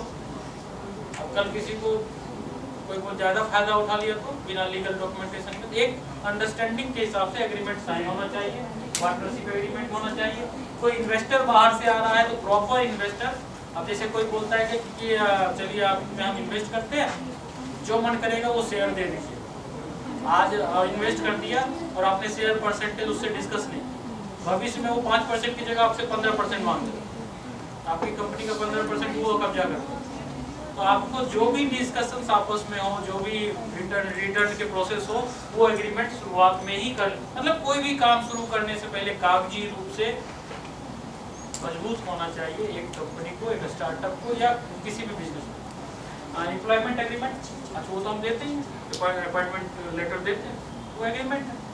Appointment letter is the agreement between the employee and employer, so that is the clear HR management अपना काम करेगा। नॉन डिस्क्लोजर एग्रीमेंट, बहुत सारी चीज़ें, फॉर एग्जांपल अभी कोई स्टार्टअप है, उसका प्रोडक्ट नोवेल अभी डेवलप हो रहा है, इनोवेशन है उसमें, तो आप क्या करोगे, किसी को भी आपको फॉर एग्जांपल आप टेक्निकल आते हैं, मैं एक इंजीनियर हूँ, मेरा कोई प्रोडक्ट है, तो मैं क्या करता हूँ, किसी फाइनेंशियल मैनेजमेंट के बंदे को ढूंढता हूँ, उसको अपने साथ जोड़ दूँ। अब जोड़ने के बाद ऐसा भी हो सकता है कि वो बंदा मेरा इनोवेशन देखे और किसी थर्ड पार्टी को इनोवेशन शेयर करे और बोले कि इसको हम लोग जल्दी बनाते हैं। मेरे साथ कॉम्प्लियंस हो सकता है कि मेरे पास फंड कम हो, लोग कम हो, रिसोर्स कम हो, तो मैं थोड़ा धीरे धीरे बढ़ रहा हूँ। वो किसी ऐसे के पास जाएगा कि जिसके पास ज़्यादा पैसा हो, लोग ज़्यादा हो, मैन पावर हायर कर सके और उस प्रोडक्ट को जल्दी बना के पेटेंट ले। मेरा इनोवेशन गए, जिसने पहले पेटेंट ली प्रोडक्ट उसका। सो नॉन डिस्क्लोजर एग्रीमेंट किसी से भी अपनी नोवेल्टी, अपने चीज़ें, अपनी डॉक्यूमेंट, अपनी कंपनी का डॉक्यूमेंट, बैकग्राउंड शेयर करने से पहले या कोई भी लीगल डॉक्यूमेंट शेयर करने से पहले NDA साइन जरूर करें। नॉन डिस्क्लोजर एग्रीमेंट जो कि उसे बाउंड करता है कि वो उस एग्रीमेंट में कैसे टर्म एंड कंडीशन बनाते हुए depends on you and your advisor, जो भी आपके मेंटर है, जो भी आपको सपोर्ट कर रहे हैं। तो must sign this things within your team also, within your team also. और जो बहुत अच्छा दोस्त भी आपका पार्टनर है ना, NDA आपस में साइन जरूर करो। वो आज आपसे झगड़ा करेगा, कल जाके कहीं अच्छा आदमी ढूंढेगा और बना लेगा प्रोडक्ट और हो जाएगा आपसे पहले, वो प्रोटेक्ट लेगा और आपसे सक्सेसफुल एंटरप्रेन्योर, क्योंकि आपका प्रोडक्ट तो फिर आ ही नहीं सकता क्योंकि उसने पेटेंट ले लिया। So must sign this documents before executing your business, executing your startup. So ठीक है, ये वही चीज़ों का है अगला स्टेज। Thank you. यहाँ से थोड़ा सा मैं कुछ जर्नी शेयर कर, मतलब TBI के बारे में बताना चाहूँगा। तो मैम आप अलाउ करें तो TBI के बारे में बताना चाहूँगा। Thank you. 10 मिनट लेता हूँ क्योंकि उसी में मैं आपको आपके लिए अपॉर्चुनिटी जो है मैं वो भी बताऊँ।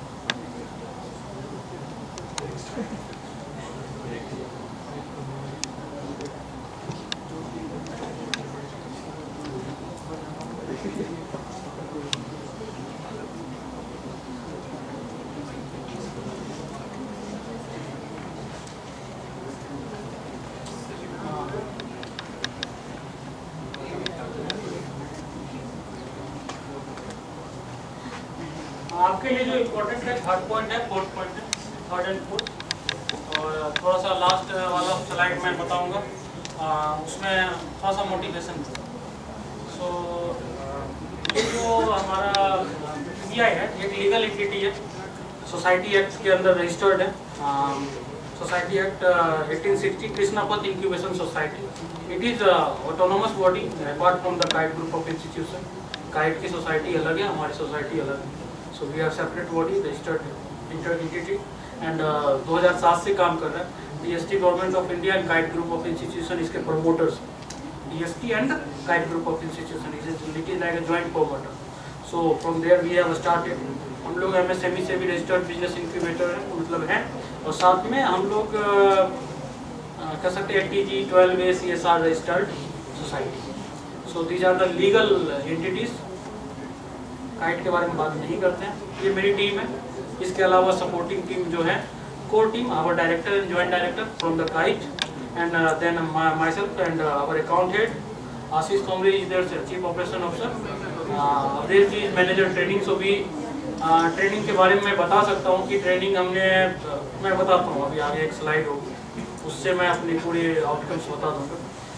अवधेश धर्मेश कुमार इज हमारा एक एक्सटेंडेड ऑफिस है TBI का जयपुर में, वहाँ पे धर्मेश जी वहाँ देखते हैं, उनके साथ ममता भूदेवी जी देर इन टीम। आज अभी 1-2 मेंबर और नए रिसेंटली हायर किए गए, उनका अभी स्लाइड में नहीं है। एक्चुअली मेरा ये प्लान नहीं था दिखाने का, तो दैट्स आई डिडंट अपडेटेड। तो ये ठीक है, हमारी जो एक्टिविटीज़ हैं ये हम करते हैं। ट्रेनिंग एंड कैपेसिटी बिल्डिंग पे काम करते हैं, कॉर्पोरेट रिसोर्स CSR पे काम करते हैं, pre incubation and incubation activities पे काम करते हैं और enterprise. This is the journey, this is the एक स्लाइड पूरे TBI के 17 साल की जर्नी। अभी हमने ये प्रोजेक्ट किया था गवर्नमेंट ऑफ इंडिया का एक अवार्ड के लिए था। ये डाटा, इस तरह की डाटा उन्होंने मांगी थी तो मैंने दिया। तो TBI का एक रजिस्टर्ड बॉडी है। हमारे अचीवमेंट है कि 17 कमर्शलाइज प्रोडक्ट हैं TBI के अपने स्टार्टअप के। उसमें ICT, solar technology, waste management and electrical mobility पे 17 स्टार्टअप जो है 1 CR से अलग है, ऊपर 1 करोड़ से ऊपर के टर्नओवर में। स्टार्टअप जो है लगभग 13 करोड़, ये नंबर सब बदल चुके हैं, ये 4 महीना हो चुका है तो नंबर थोड़े बदले हुए हैं, प्लस साइज अपग्रेडेड है। सो 13 करोड़ के फंड्स लगभग हमने रेज किया है हमारे स्टार्टअप से। फॉरेन मार्केट में भी हमारे स्टार्टअप्स का जो ऑफिस है न्यूयॉर्क में भी है आज। सो दैट इज़ द वो ICT का इलेक्ट्रॉनिक्स का एलुमिना स्टूडेंट रहा है, और हमारा स्टूडेंट भी नहीं है, काइट का स्टूडेंट नहीं है, आसपास का ही है, नाम नहीं लेंगे, but he is one of the successful startup. वो 2010-11 में हमारे साथ तब से काम, ठीक है। आज तक हमने 30+ इंटेलेक्चुअल प्रॉपर्टी पेटेंट ग्रांट लिया हमारे स्टार्टअप्स ने।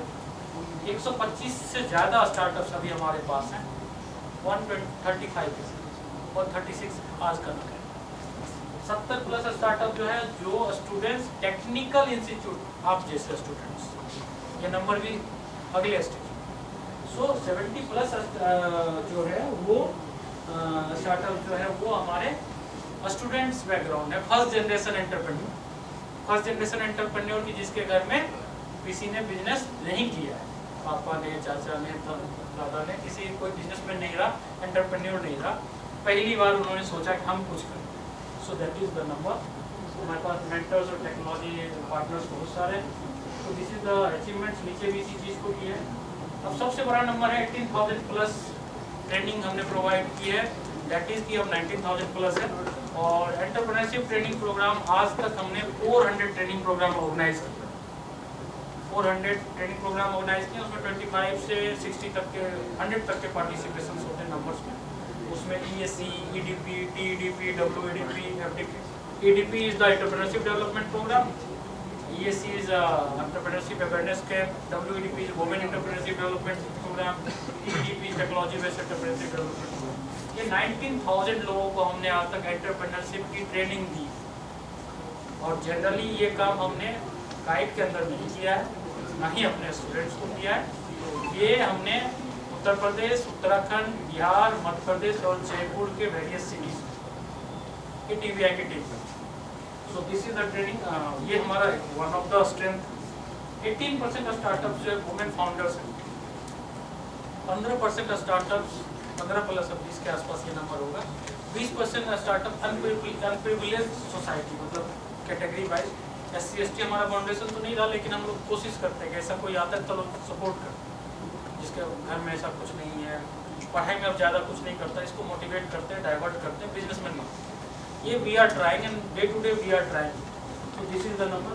और आज तक हमारा जो भी इन्वेस्टमेंट है, हम जो इन्वेस्ट भी करते हैं, हम सिर्फ डेप्ट भी देते हैं, लोन भी देते हैं। हमारी जो, मैं आगे स्कीम में बताऊंगा, जो इन्वेस्टमेंट हमने आज तक स्टार्टअप्स में किया है, 14 स्टार्टअप्स में डायरेक्ट अप टू 20 लाख का हमने लोन दिया, तो आज तक कोई हुआ। So this is the 100% return. So these are the all the data on which recently we received the national award for the technology business incubator by government of India. So this was actually मुझे ये बताना था।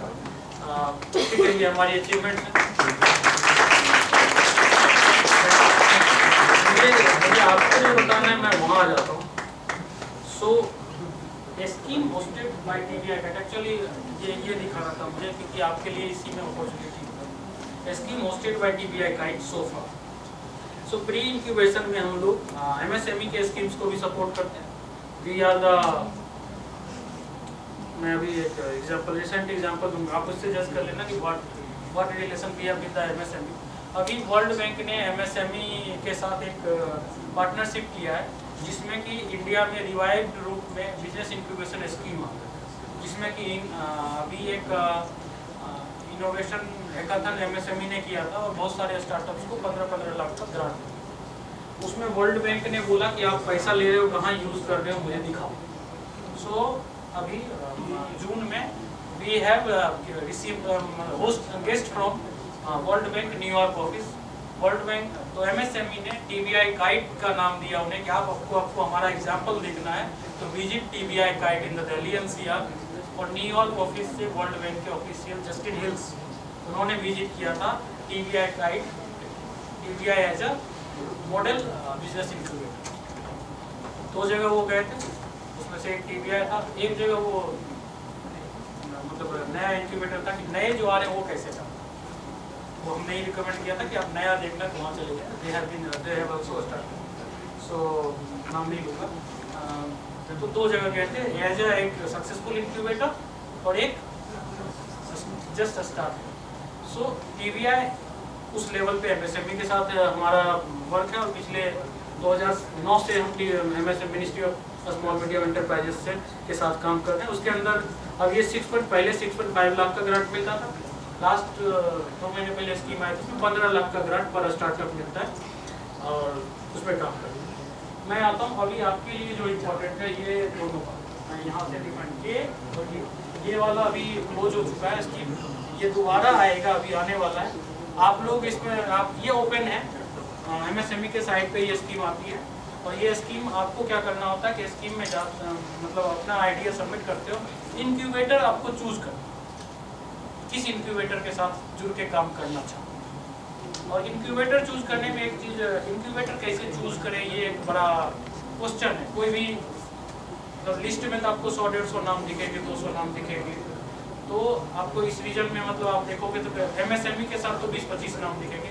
Incubator का मतलब वो जहां आपके idea को best facility, support, mentoring and guidance मिल सके, दैट इज द इंक्यूबेटर। कहीं चूज करना, मैं TVI की बात नहीं कर रहा हूँ, anywhere whenever you are going to implement your innovative idea, then you have to what you have to do, आपको देखना है किस इंक्यूबेटर को चूज करें कि जिसके पास ज़्यादा से ज़्यादा फैसिलिटी है, जिसके पास ज़्यादा से ज़्यादा मेंटरशिप कैपेसिटी है, ज़्यादा से ज़्यादा इंडस्ट्रियल नेटवर्क है और बिजनेस मेंटर्स हैं जो कि हम प्रोडक्ट बना लें तो कमर्शलाइजेशन में हेल्प करते हैं। तो वो ध्यान रखना, ये आपको मैं TVI की बात नहीं कर रहा हूँ, चूज एनी वन है जो आपको लगे, एक्सप्लोर करना तो फिर उसको चूज करना कहीं किसी को।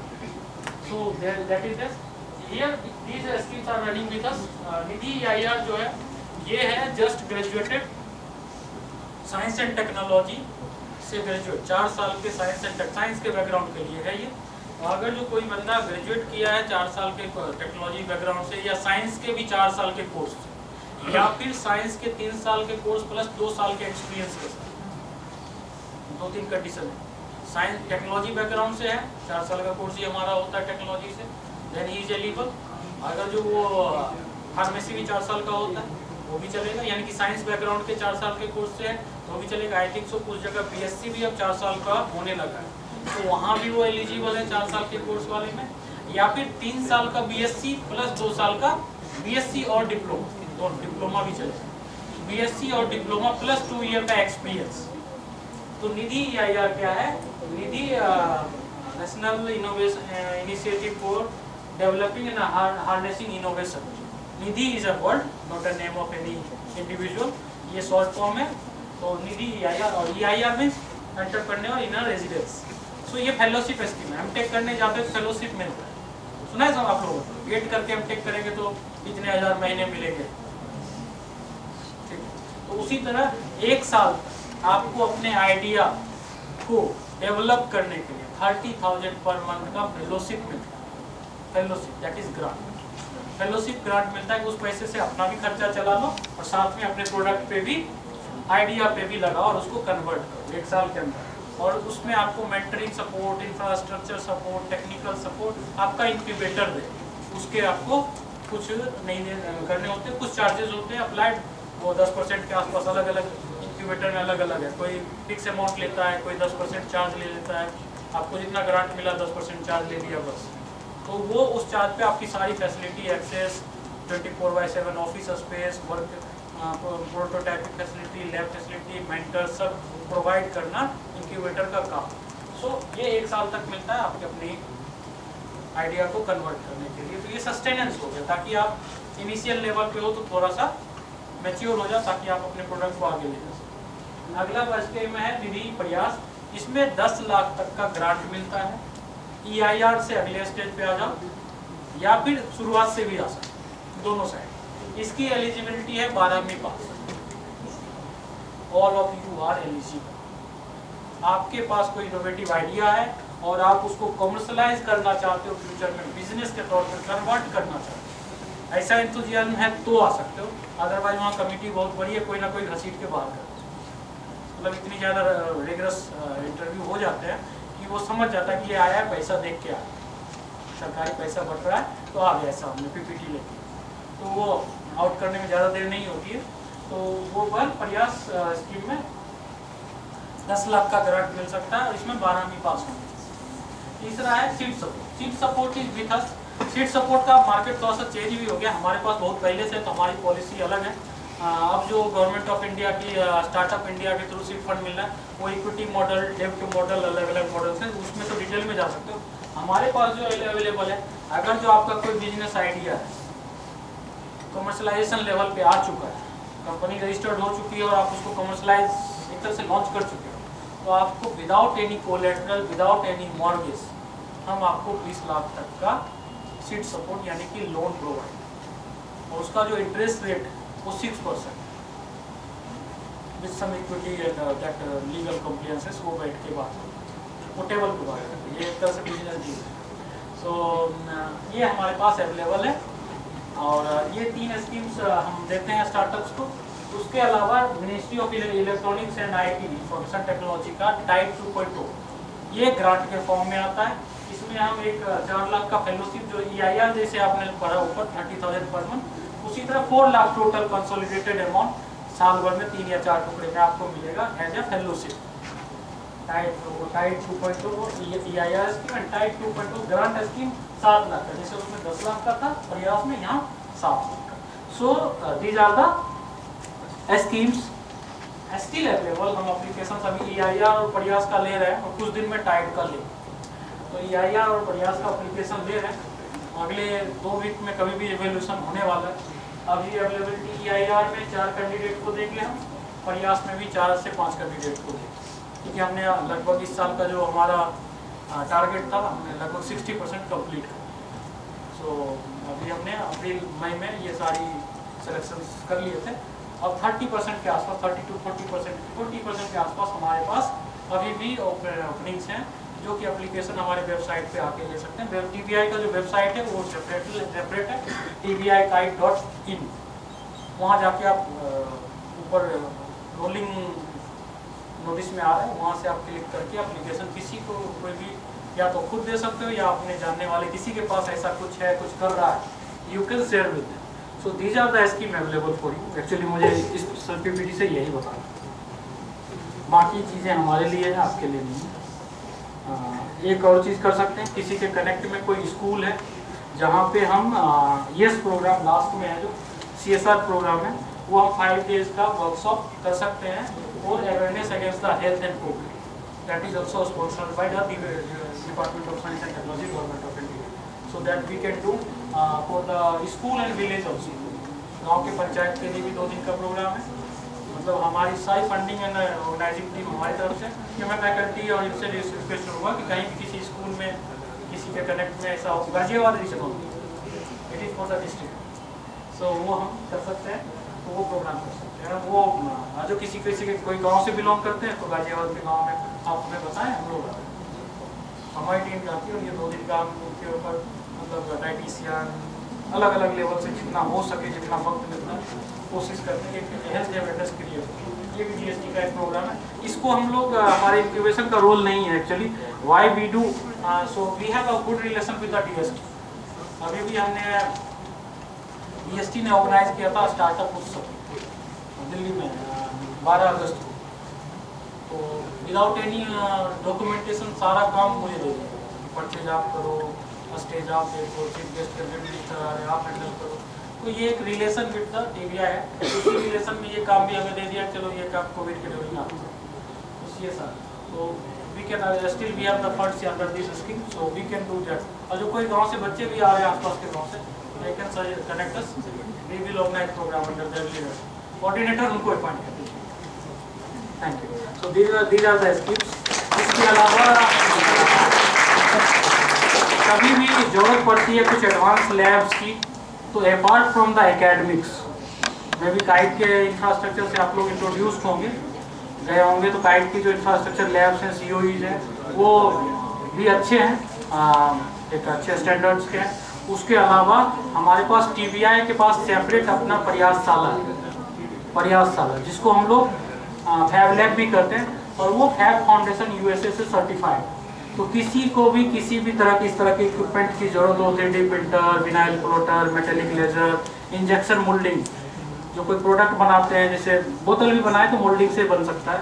शुरुआती प्रोडक्ट का केस बनाते हैं, मोबाइल की बॉडी, कोई प्रोडक्ट का बॉडी बना रहे हैं तो उसके लिए ये सारे प्रोडक्ट के यूज़ के लिए आप आ सकते हैं, सेपरेटली अवेलेबल है। कुछ मिनट्स और वेट सकते हैं बेटा? आप खड़े हुए तो मुझे थोड़ा सा देखना पड़ेगा। Thank you. क्योंकि जो स्टेज को जो कंट्रोल करता है वो एमओसी होता है, तो you are the leader for this. ये हमारा संख्या है जो कि स्टार्टअप्स का अभी तक का मैंने वो दिखाया है आपको नीचे भी। ग्रेजुएटेड स्टार्टअप्स ये है। टर्नओवर की बात करूं तो ये टर्नओवर का ब्रेकअप हमने दिया है। इतने स्टार्टअप्स अलग अलग कैटेगरी, ज़्यादा डिटेल में जाने की जरूरत नहीं, but these are the numbers from the TBI। एक कोई 10-10 करोड़ के ऊपर है लोग। नया लड़का 10 करोड़ का टर्नओवर लेके बैठा है, सोचो सैलरी कितना का पैकेज पाओगे? Package highest what you are dreaming. ठीक है, तो इससे कंपेयर कर लेना। ये अभी करंट स्टार्टअप्स की जर्नी है। ये हमारे स्टार्टअप्स ने फंड रेज किया है। इससे भी कंपेयर कर सकते हो अपनी प्लेसमेंट को और स्टार्टअप्स के कंडीशंस। मोटिवेट हो जाओ थोड़ा सा। ये नंबर इसलिए दिखा रहा हूँ ना कि थोड़ा सा किसी में कुछ आ जाए। सब में नहीं आता, सब में उस कैपेसिटी नहीं है या फिर कंडीशंस नहीं है, सिस्टम सपोर्ट नहीं करता, फैमिली के उस लेवल पे नहीं होता कि ऐसा फाइट लड़ सके कोई। Lot of things are there, तो मगर ये कर सकते हैं। थैंक you.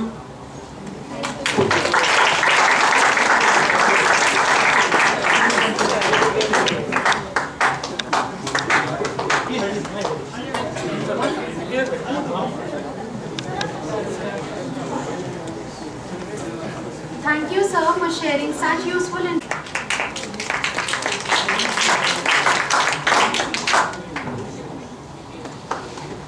So very good afternoon.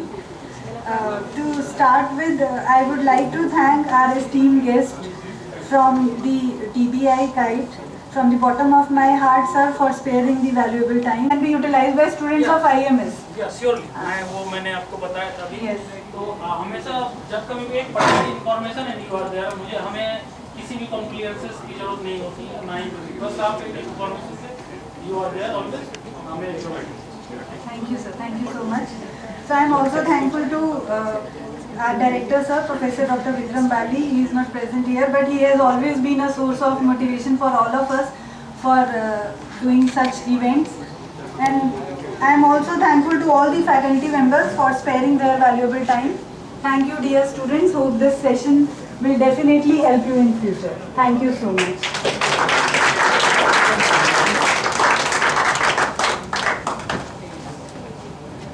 now I would like to invite our respective HOD ma'am, Dr. Sonia Janeja and Dr. Pankaj Goyal, Dean Student Welfare and Head of Applied Science Department, to honor our guest with a sapling as a token of remembrance and thankfulness.